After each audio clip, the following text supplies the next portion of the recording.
did any of you throw your rank on the table and say, hey, it's a bad idea to evacuate Bagram Airfield, the strategic air base, before we evacuate everyone? Did anyone do that? And when you didn't think to do that, did anyone raise their hand and say, we completely messed this up?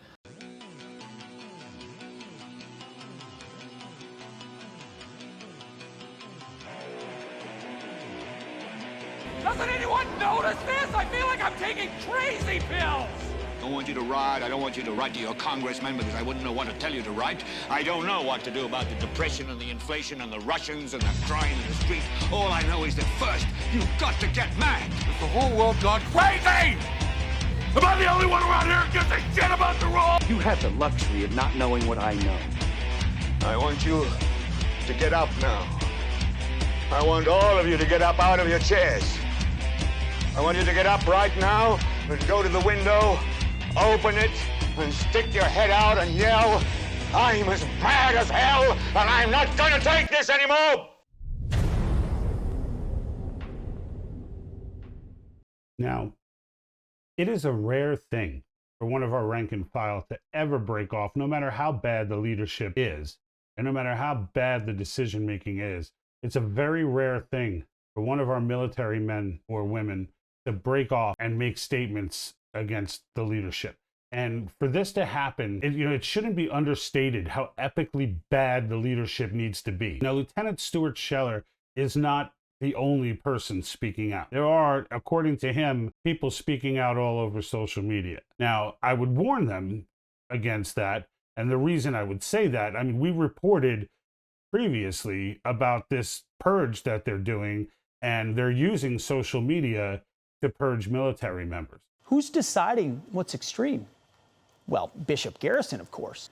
The White House just put the equivalent of Ibram X. Kendi, the author of How to Be an Anti-Racist, in charge of vetting the entire U.S. military, past, present, and future, screening publicly available information on new recruits with continuous vetting to include algorithms into social media accounts. And finally, they're going to update all training, especially on gray areas such as reading, following, or liking extremist material online. They're trying to identify what military members are patriots, as bizarre as that sounds. Because the fact of the matter is, patriots right now to this particular government that's trying to operate are a bad thing. They don't want people who are patriots. They're not advertising for people who are patriots. We showed you this ridiculous ad. This is the story of a soldier who operates your nation's Patriot missile defense systems.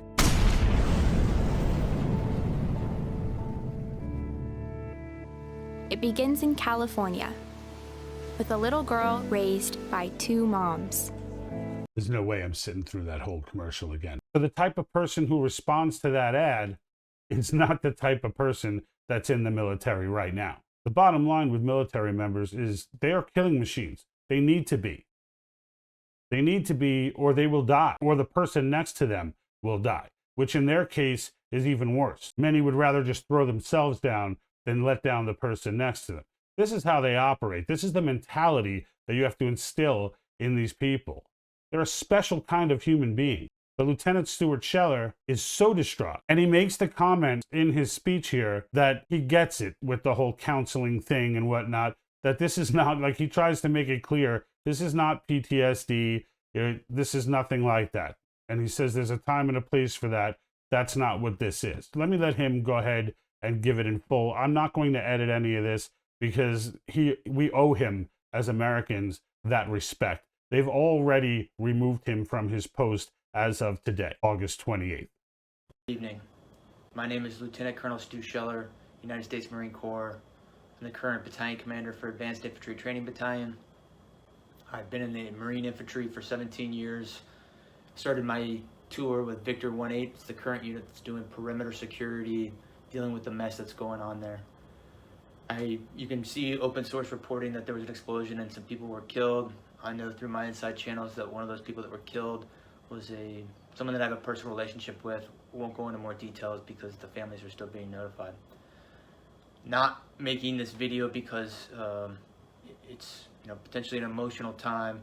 Making it because I have a growing discontent and contempt for my perceived ineptitude at the foreign policy level and I want to specifically ask some questions to some of my senior leaders. And I'll say, as a person that's not at 20 years, I feel like I have a lot to lose. If you play chess, you can only see 2 to 3 moves out because there's too many variables. I thought through if I post this video, what might happen to me, especially if the video picks up traction, if I have the courage to post it. But I think what you believe in can only be defined by what you're willing to risk.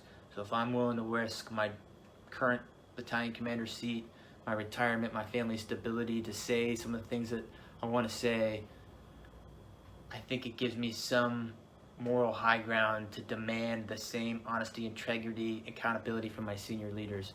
And so I want to start with, we'll just use the Marine Corps. We'll just stick with the Marine Corps. So in the current fallout of Afghanistan, a lot of Marines were posting on social media, and in response to that, the Commandant published a letter, which is the service chief of the Marine Corps. And I'm going to read from it. It was dated 18 August, so only a week ago. The Commandant, sir, you wrote, "Some of you may be struggling with a simple question. Was it all worth it? We want you to know that your service was meaningful, powerful, and important. You fought for the Marine to your left and the Marine to your right. You never let them down." Then you go on to say that, if we're struggling, we should seek counseling, which, I get it. People have killed people. I've killed people, and I seek counseling, and that's fine. There's a time and place for that. But the reason people are so upset on social media right now is not because the Marine on the battlefield let someone down. That service member has always rose to the occasion and done extraordinary things. People are upset because their senior leaders let them down, and none of them are raising their hands and accepting accountability or saying, we messed this up. If an 05 battalion commander has the simplest live fire incident EO complaint, boom, fired. But we have a Secretary of Defense that testified to Congress in May that the Afghan National Security Force could withstand the Taliban advance. We have chairmen of Joint Chief, who the Commandant is a member of that, who's supposed to advise on military policy. We have a Marine combatant commander. All of these people are supposed to advise, and I'm not saying we've got to be in Afghanistan forever, but I am saying, did any of you throw your rank on the table and say, hey, it's a bad idea to evacuate Bagram Airfield, the strategic air base, before we evacuate everyone? Did anyone do that? And when you didn't think to do that, did anyone raise their hand and say, we completely messed this up? I've got battalion commander friends right now that are posting similar things, and they're saying, wondering if all the lives were lost and if it was in vain, all those people that we've lost over the last 20 years. And he goes on to say that we're all part of a chain. While every link may not be tested, the strength of the chain is only as strong as each link, and you got to be, good link, something like that. And what I'll say is, and from my position, potentially all those people did die in vain if we don't have senior leaders that own up and raise their hand and say, we did not do this well in the end. Without that, we just keep repeating the same mistakes. This amalgamation of the economic / corporate / political / higher military ranks are not holding up their end of the bargain. I want to say this very strongly. I have been fighting for 17 years. I am willing to throw it all away to say to my senior leaders, I demand accountability. It doesn't look like you're going to get that accountability, Lieutenant. But that being said, you do have the love and adoration of millions of Americans. We definitely appreciate you for your service, for everything that you've done for now, and everything that you'll do in the future. And to all our men and women out there dealing with this horrific leadership, God bless you. We're all praying for you. Rant over. And like that,